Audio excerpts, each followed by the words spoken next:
Police পুরোপুরি প্রস্তুতি নিয়ে আসামিকে ধরার জন্য বের হয়। আর এই আসামিটা ছিল অনেক বড় খুনি, যে ছিল মাফিয়া ডন। কিন্তু পুলিশের একটা বুদ্ধি ছিল তাকে ধরার জন্য। আজকেই ধরার জন্য তার একটা সুযোগ ছিল।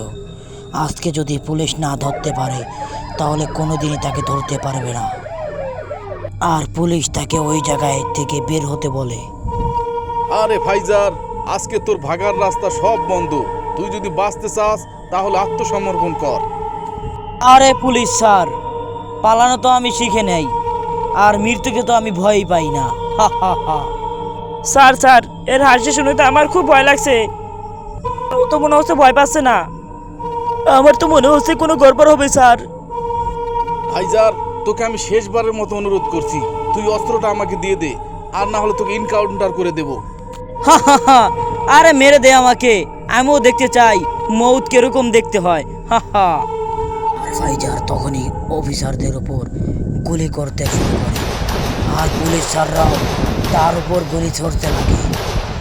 আর শুরু হয়ে যায় বিশাল এক গোলাগুলি। স্যার, এবার তো আমার ভয় লাগতেছে। এ তো পুরো সরাসরি গুলি করছে। আর তখনও পুলিশ আর অফিসাররা থামে নাই, তখনও গুলি করতে লাগে। কিছুক্ষণ পর অফিসারের মাথায় একটা বুদ্ধি আসলো। সে সরাসরি একটা ফায়ার করে দিল, আর ওটা গিয়ে ফাইজারের বুকে লাগে। আর ফাইজার তখনই মাটিতে পড়ে যায়, আর তখনই পুলিশাররা তার কাছে চলে যায়।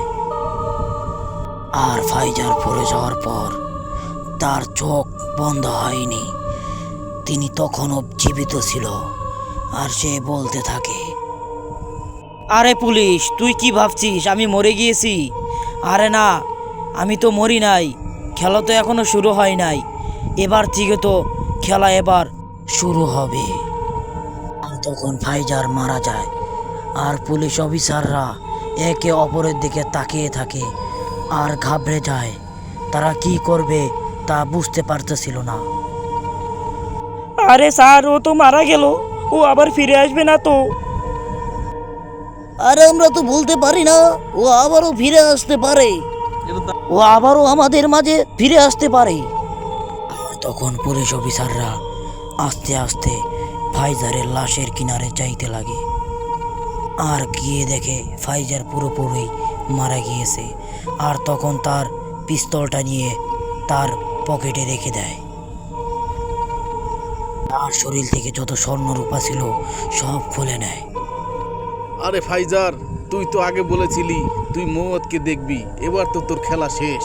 এখন তুই বোঝ তোর কিরকম লাগে। আরে স্যার, আমার তো খুব ভয় লাগছে, অনেক জোরে জোরে আওয়াজ আসছে। আরে কোনো সমস্যা নেই, আসামিকে অ্যাম্বুলেন্সে নিয়ে যাও তাড়াতাড়ি। আর পুলিশ অফিসাররা ফাইজারের লাশটাকে অ্যাম্বুলেন্সে করে নিয়ে যায়, আর তার লাশটা মর্গে নিয়ে যাওয়া হয়। আর ফাইজারের লাশটা যখন মর্গে নিয়ে যাওয়া হয় তখন মর্গের লাইটগুলো জ্বলতে থাকে আর নিভতে থাকে, আর একা একাই দরজাগুলো খুলে যেতে লাগে। আর পুলিশ অফিসাররা তখন ফাইজারকে ভিতরে নিয়ে আসে। আর তোমরা খেয়াল রেখো, এখানে কিন্তু সিসিটিভি আছে, কোনো ভুল ত্রুটি যেন না হয়। আরে স্যার, এখানের আবহাওয়া তো আমার মোটেও ভালো লাগছে না। আমারও খুব আজব লাগছে, এখানের আবহাওয়া কেমন যেন হয়ে আছে, মনে হয় আমাদের দিকে কেউ নজর রাখছে। তারা এই কথা বলে ফাইজারের লাশটা পোস্টমর্টমের জন্য নিয়ে যাওয়া হয়। আর ও তো খুব ভয়ঙ্করভাবে তাকিয়েছিল। আরে স্যার, এর চোখ দুটো তো অন্যরকম দেখা যাচ্ছে। আরে চুপ করো, এসব কথা পুলিশ অফিসারের মুখে মানায় না, তাড়াতাড়ি রিপোর্টে সাইন করো। আর তখনই কনস্টেবল যখন সাইন করে তখনই একটা আওয়াজ হয়। এটা দেখে তো ওরা খুব ভয় পেয়ে যায়। বলারা দুজনে খুব ভয়ে ছিল। আর অফিসার যখন লাশের দিকে তাকালো তখনই ওর হাতটা পড়ে গেল মাটির দিকে। আরে জাকির, তুমি তাড়াতাড়ি ওর হাতটা উঠাও। আর এই কথা বলতেই ওর বুক থেকে কি যেন একটা সাদা বের হতে লাগে, আর এই বুক থেকে এটা বের হয়ে উড়ে উড়ে চলে যায়। আর দারোয়ানের কাছে যেতেই দারোয়ানের ভিতরে প্রবেশ করে, আর দারোয়ানের চোখগুলো লাল লাল হয়ে যায়। মনে হচ্ছিল যেন ফাইজারের আত্মা ওর ভিতরে প্রবেশ করেছে। আহা হা হা। আরে এটা কি হলো? আর তখনই দারোয়ান যখন সামনের দিকে যাইতে লাগলো, কনস্টেবল ওটা দেখে খুব ভয় পেয়ে যায়। আরে তুমি কে ওখানে? গুলি করে দেবো কিন্তু, ওখানেই দাঁড়িয়ে যাও তুমি। তোমাদের সবার মৃত্যু আমার হাতে, তোমরা কোনো চিন্তা করো না। হা হা হা হা হা।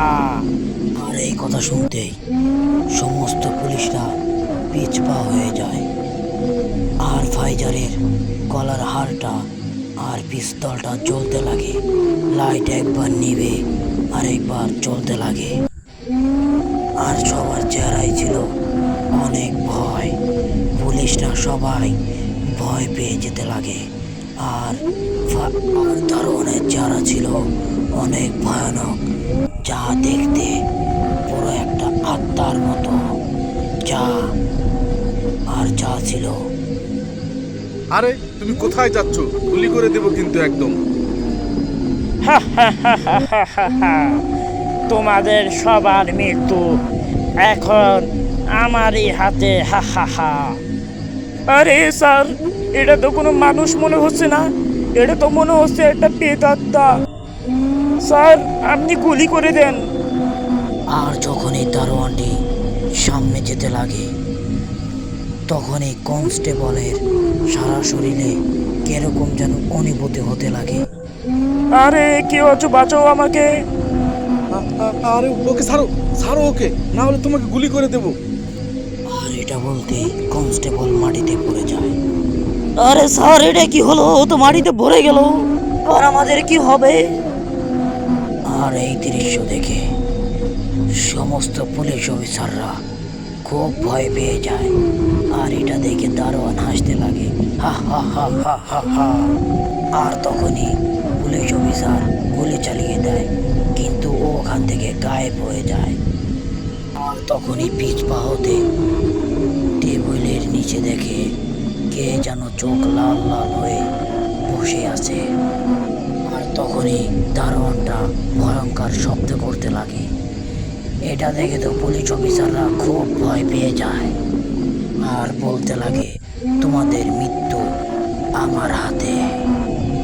আর তখনই পুলিশ অফিসার পিছু পিছু যেতে লাগে, আর পুরো ঘরটা ঠান্ডার আবহাওয়ায় ভরে গেল, আর ফাইজারের গলার মালাটা চলতে লাগলো।